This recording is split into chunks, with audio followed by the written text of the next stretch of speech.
আলেমদের মাহফিলে নারী স্কলার আমরা আনতে পারলাম না। উই আর ইকুয়াল, এটা বলতে অসুবিধা কোথায়? এই ল্যাঙ্গুয়েজের ব্যারিয়ারটা ওভারকাম করতে হবে আমাদের। It will go back again.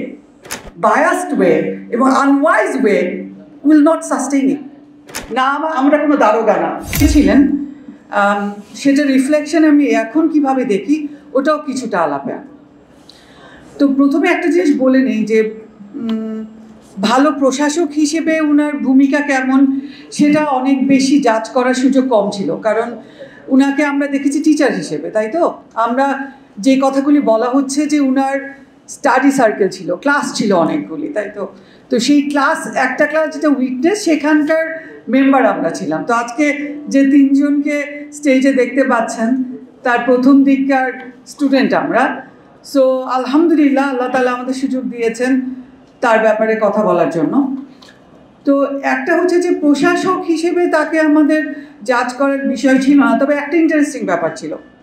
আমরা এটা বুঝতে পেরেছিলাম যে উনি প্রচণ্ড এফিশিয়েন্ট এবং প্রচণ্ড সৎ, দুটো জিনিস ক্লিয়ার ছিল। কিন্তু একটা ছিল তার প্রফেশনাল এক্সেলেন্স, আরেকটা তার অনেস্টি আর রিলিজিয়াস আন্ডারস্ট্যান্ডিং।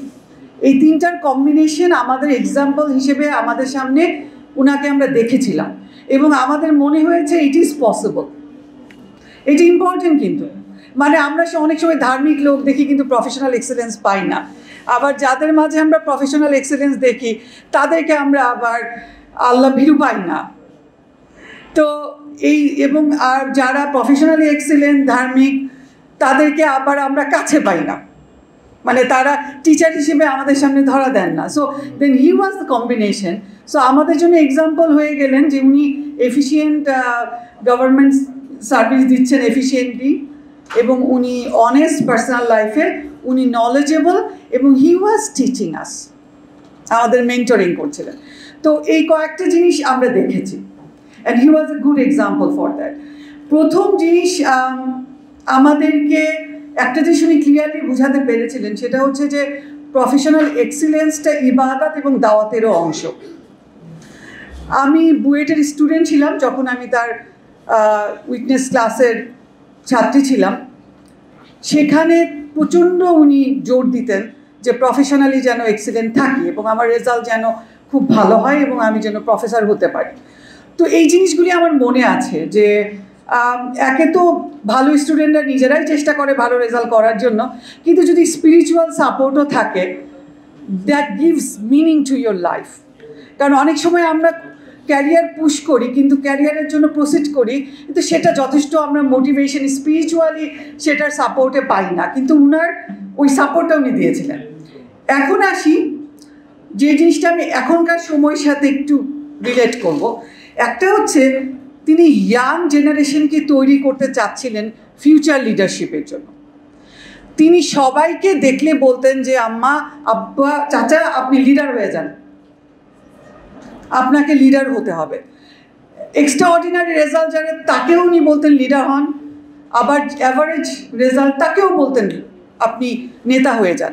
আসলে পৃথিবীতে প্রত্যেকটা লোকের নেতৃত্ব দেওয়ার বিষয় আছে, এবং তিনি শুধুমাত্র লেখাপড়ায় যিনি এক্সেলেন্ট তাকেই নেতা হতে বলতেন তা না। উনি সাধারণ থেকে শুরু করে খুব অনেক বেশি এস্টাবলিশ সবাইকেই বলতেন আপনি নেতা হন, because everybody has a role to play.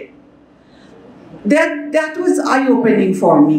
ছোটোকাল থেকেই যে প্রত্যেক লোককে, অনেক সময় অনেককে আমার সাধারণ স্টুডেন্ট মনে হয়েছে যে তো আমার নিজের রেজাল্ট ভালো ছিল, সবাইকে যারা কম রেজাল্ট ভালো তাদেরকে হয়তো বা মনে হতো সাধারণ কিনা, কিন্তু উনি দেখতাম যে তাকেও এমফাসাইজ করতেন। এবং এই সময় এসে আমি দেখলাম যাদেরকে আমি সাধারণ মনে করেছি অনেকেই অসাধারণ কন্ট্রিবিউশন করেছেন। তো সুতরাং লিডারশিপ কোয়ালিটি যে কারো থাকতে পারে এবং যে কেউ কন্ট্রিবিউট করতে পারে আল্লাহ তাআলা যদি চান, এবং উনি সেটা এনকারেজ করেছিলেন। আরেকটা জিনিস আমি বলবো যে স্টাডি সার্কেল এখনও আমরা রিসেন্টলি যে গত 2024-এর যে মুভমেন্টে, জুলাই মুভমেন্টে যে চেঞ্জ আসলো, আমাদের রেজিমের চেঞ্জ আসলো, তাতে আমরা দেখেছি যে ছাত্র আন্দোলনের যে বিষয়টি ছিল সেখানে স্টাডি সার্কেল একটা ভূমিকা পালন করেছে। অনেকেই স্টাডি সার্কেলের মাধ্যমে নলেজ গেইন করছিল। তো আমাদের মাঝে উনি স্টাডি সার্কেলের মাধ্যমে নলেজ দিতে চাইলেন, এবং যে কোনো নলেজ গেইন করার সময় যদি একজন ওস্তাদ পাওয়া যায় গুরু পাওয়া যায়, সেই নলেজ কিন্তু খুব দ্রুত শেখা যায়। এটা না হলে স্কুল কলেজ থাকতো না, কিন্তু অনলাইনে বই পড়েই লোকজন এডুকেটেড হয়ে যেত, ইঞ্জিনিয়ার হয়ে যেত, ডাক্তার হয়ে যেত।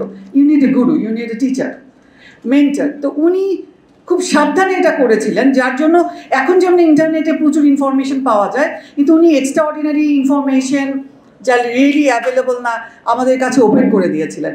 এবং একটা সময় ছিল যে আমাদের প্রশ্নের কারণে উত্তর খুঁজতে গিয়ে ওনার নিজেরও গ্রোথ হতো। উনি ইয়াং জেনারেশনের প্রশ্ন অ্যাকসেপ্ট করতেন। আমরা এমন একটা সময়ের মানুষ, একটু খেয়াল করেন যারা আমাদের বয়সী, তারা ছোটকালে মুরব্বীদের সামনে কথা বলতে পারতাম না, কিন্তু কারণ মুরব্বীরা মনে করতেন এ কি জানে। তারা, আমরা এখন জেন জিকে বলছি ওরা অনেক বেশি ইনফরমেশন জানে, তাদেরকে অনেক দাম দিচ্ছি, কিন্তু আমাদের সময় আমরা যখন ইয়াং ছিলাম এই কালচারটা ছিল না, যে বাচ্চাদের প্রশ্ন, বাচ্চাদেরকে জিজ্ঞেস করা যে তোমরা বুঝতেছো কিনা। কিন্তু ওই বয়সে উনি বুঝতে পেরেছিলেন ওই সময় যে young people are the future generation and we have to prepare them. এবং আমার মনে আছে আমরা অদ্ভুত অদ্ভুত কোয়েশ্চেন করতাম। আমার মনে আছে ওনার সাথে আমার ফার্স্ট ডিসকাশন যে ক্লাসে হয়েছিল সেটা টপিক ছিল স্লেভারি, ইসলামে দাস প্রথা নিয়ে আমরা আলাপ করছিলাম। It was in 1988 or 89, sometime like that. সেখানে ইয়াং মাইন্ড জিজ্ঞেস করছে, মেয়েরা জিজ্ঞেস করছে যে স্লেভারির ব্যাপারে ইসলামের ভূমিকাটা কী আসলে। তো ওই জিনিসটাকে ওনাকে শিখতেও হয়েছিল আমাদের কাছে উত্তর দেওয়ার জন্য।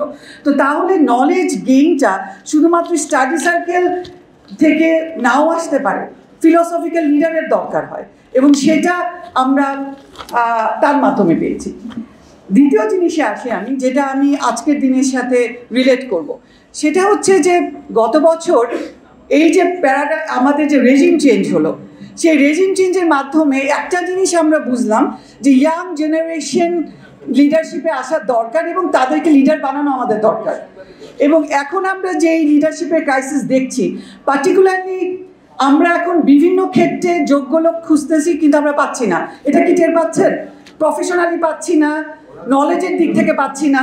আমাদেরকে যখন আমরা খুঁজছি যে এই পজিশনের জন্য কাকে আমরা চাই, আমরা খুঁজে পাচ্ছি না যোগ্য লোক, বিকজ মাঝখানে একটা বিরাট সময় গেছে আমরা কোয়ালিফাইড লোক তৈরি করতে পারিনি এবং আমরা ভবিষ্যৎ লিডার তৈরি করতে পারিনি। ফলে এখন এসে we can see the vacuum of leadership and vacuum of professionally excellent person.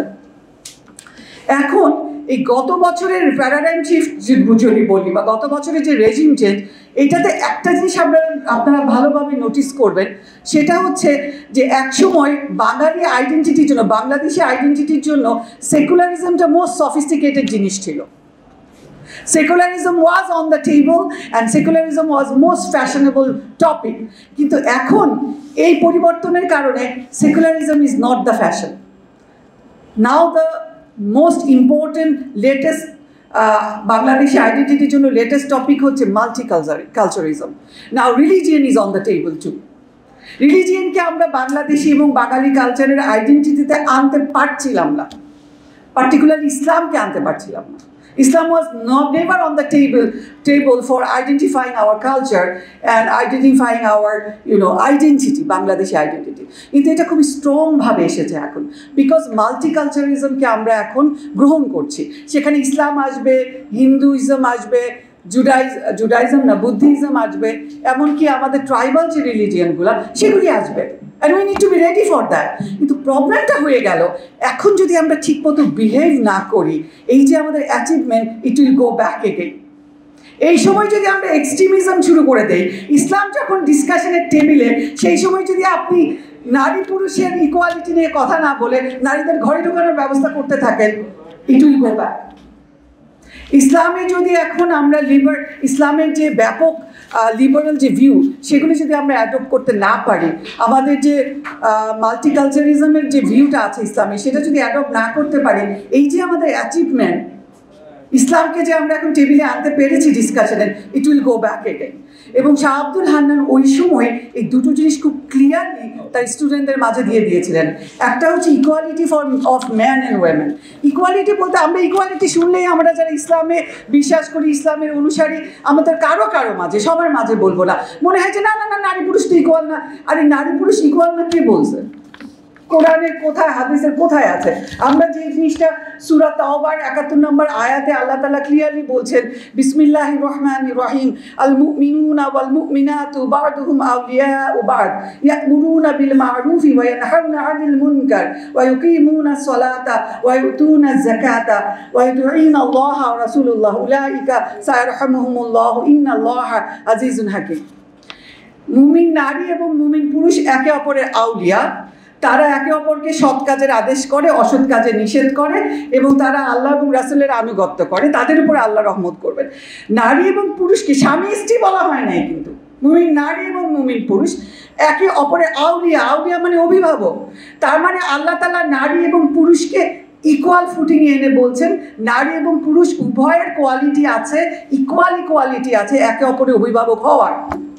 somehow somewhere in our mind intellectual ইকুয়ালিটিটা অ্যাকসেপ্ট করছি না। এখানে তো কেউ বলছে না যে নারীর ফিজিক্যাল যে সিচুয়েশন, সে পুরুষের যে ফিজিক্যাল সিচুয়েশন তা ইকুয়াল, সেটা বলা হচ্ছে না। As a human being we are equal. এটা বলতে অসুবিধা কোথায়? এই ল্যাঙ্গুয়েজের ব্যারিয়ারটা ওভারকাম করতে হবে আমাদের। আপনারা ছোট ছোট জিনিসে বা আমরা ছোট ছোট জিনিসে যখন তফাৎ করা শুরু করব, যেই জিনিস আমরা অ্যাচিভ করলাম ইট উইল গো ব্যাক এগেইন। ওই অ্যাচিভমেন্ট আমাদের থাকবে না। এইটার ব্যাপারে আমি সবাইকে একটু অ্যালার্ট করার জন্য আজ থেকে বক্তব্য দিচ্ছি যে উই হ্যাভ অ্যাচিভ দ্যাট, যে বাংলাদেশি আইডেন্টিটির মধ্যে আমরা ইসলামকে আনতে পেরেছি successfully, openly. Now if you behave in a very biased way এবং unwise way will not sustain it. নারী পুরুষের equality is one sensitive point, যেটা সবার জন্য ডিসকাশনের ব্যাপার হবে। আমাদের একটা ভুল ইন্টারপ্রিটেশন, একটা বায়াস ইন্টারপ্রিটেশন আমাদের অ্যাচিভমেন্টকে নষ্ট করবে। এবং আরেকটা জিনিস হচ্ছে এক্সট্রিমিজম, যেটা শাহ আব্দুল হান্নান চাচা আমাদেরকে বারে বারে শিখিয়েছেন যে ধর্মান্ধতা, চরমপন্থা, উগ্রবাদ এটার মধ্যে যাওয়া যাবে না। উম্মাতান ওয়াসাতান, মাঝখানে থাকতে হবে, ব্যালেন্সড হতে হবে। এবং সেই জন্য আমরা ইউসুফ আল কারাদেবীর awakening between rejection and extremism, Abdul Hamid Abu সুলাইমানের towards an Islamic theory of international relation, এই সব কিছুর ব্যাপারে আমরা শিখেছি যে মধ্যপন্থা ইন্টারন্যাশনাল রিলেশনে কীভাবে আনতে হয়, আমাদের সোশ্যাল নর্মে কীভাবে আনতে হয়, আমাদের সোশ্যাল পলিসিতে কীভাবে আনতে হয়, এগুলি শেখানো হয়েছে। এবং আমাদের সমস্যা হয়ে যায় কি, আমাদের মাঝে যারা এক্সট্রিম আছেন ইন দেয়ার মাইন্ড, বাইরে প্রকাশ করছেন না, তারা একসময় বসে মানুষকে জাজ করা শুরু করে দেন। মুসলমানদের মধ্যে তোমরা আমরা হয়ে যায় এবং এরা কম ইসলামিক, ওরা বেশি ইসলামিক হয়ে যায়। আমরা মানুষকে তো আল্লাহ তাআলা আল্লাহর পজিশন দেন নাই, মানুষকে জাজ করার ক্ষমতা এবং ভূমিকা আল্লাহর। আমাদের ভূমিকা হচ্ছে দাওয়াত দেওয়া, জাজ করা না যে এই লোক বেহেশতে যাবে না দোজখে যাবে। প্রবলেমটা হয়ে গেছে আমরা যখন ফ্যানাটিক মেন্টালিটি মাথার মধ্যে আমাদের থাকে, তখন আমরা লোকজনকে জাজ করে ফেলি যে এই ফেরকা দোজখে যাবে, এ যাবে জান্নাতে। এটা আমরা এখানে বসে কিভাবে করি? আল্লাহ তাআলা ওই দায়িত্ব দেন নাই তো। আল্লাহ তাআলা মানুষকে দাওয়াত দান মানে কাজ দায়িত্ব দিয়েছেন শুধুমাত্র ইবাদত করার, দাওয়াতি কাজ করার। এর বাইরে না আমরা কোনো দারোগা না। ক্লিয়ারলি বলা আছে, রাসূলকে বলা হয়েছে আপনাকে দারোগা বানায় তৈরি করা হয়নি, আপনার কাজ শুধু ইনভাইট করা। আমাদের কাজ দারোগাগিরি করা না। এবং প্রবলেম হয়েছে দারোগাগিরিতে শুরু করে দিয়েছি আমরা, ইসলামের কথা বলার সাথে সাথে দারোগা হয়ে যাচ্ছি। তো এটা যদি আসলেই বেশি বেশি করতে থাকি, সাধারণ মানুষের মধ্যে ইসলামের ব্যাপারে বিরূপ মনোভাব তৈরি হবে। We need to be very careful about that. So আমি আজকে কথা আর বেশি বাড়াবো না, আমি দুটো জিনিস বলে সামারি করে দিচ্ছি। একটা হচ্ছে যে 16 বছর পরে যে রেজিম চেঞ্জ হলো, সেখানে একটা বড় অ্যাচিভমেন্ট বা বড় দিক নির্দেশনা আমরা পেলাম যে ইয়াং লিডার তৈরি করতে হবে, ইয়াং জেনারেশনকে আমাদের পার্ট বানাতে হবে লিডারশিপের। বললে হবে না তোমরা ছোট মানুষ কি জানো, they are inform, they can bring change. কিন্তু তাদেরকে প্রপারলি গাইড করে তাদেরকে লিডার বানানো এবং লিডারশিপের পার্ট করা ইটস ইম্পর্টেন্ট, যেটা শাহ আব্দুল হান্নান আজকে থেকে 30 বছর আগে আমাদেরকে দিয়েছিলেন। এবং সেই কারণে আজকে এখানে দাঁড়িয়ে আপনাদের সাথে কথা বলতে পারছি। এই জিনিসটা বুঝতে হবে, কারণ ইসলামিক টিচিং যদি সেই সময় না থাকতো, আমি ঠিকই বইয়েটার প্রফেসর হতাম কিন্তু ইসলামের পক্ষে কথা বলার জন্য এখানে দাঁড়াতাম না। সো লুজার কে হতো? এই জিনিসগুলি মাথায় রাখতে হবে। নারীদেরকে যদি ইকুয়ালি আপনারা ভিতরে নিয়ে আসেন, অমুসলিম এবং লেস ইসলামিক পিপল তারা নারীদের ইকুয়ালি নিয়ে আসতেছে। কোরআনে ক্লিয়ারলি আছে আল মুনাফিকুনা ওয়াল মুনাফিকাতু মানে ওখানে বলা হচ্ছে মুনাফিক নারী এবং মুনাফিক পুরুষ একে অপরের মতো, তারা একে অপরকে খারাপ কাজের আদেশ দেয়, ভালো কাজকে নিষেধ করে। তার মানে মুনাফিক নারী পুরুষ একত্রিতভাবে কাজ করছে, ভেরি স্ট্রং। আল্লাহ তাআলা বলছেন, তো মুমিন নারী এবং মুমিন পুরুষ একত্রিতভাবে যদি কাজ না করে, আপনারা যদি নারীদেরকে বাদ দিয়ে দেন, you will be the weaker part and will never win over them. So এই জিনিসটা প্রথম কথা, যে ইয়াংদের আনা, নারী পুরুষ সবাইকে ইনক্লুড করা। আমরা নারী আলেম পেলাম না, আলেমদের মাহফিলে নারী স্কলার আমরা আনতে পারলাম না। বেশিরভাগ ক্ষেত্রে আমাদের আলেমরা পুরুষ, তারা নিজেরা কথা বলছেন। নারীদের পক্ষে নারী কমিশনের রিপোর্ট যখন হলো, আমরা নারী বিষয়ক ইসলামিক আলেম পেলাম না, মহিলার আলেম পেলাম না যিনি কথা বলতে পারেন, যিনি সব বিষয়ে করতে পারেন। এত বড় ফেইলুর হওয়া ঠিক না আমাদের। তাহলে নারী পুরুষের একটা বিষয়। আর থার্ড পয়েন্ট হচ্ছে উগ্রপন্থা এবং ধর্মান্ধতা।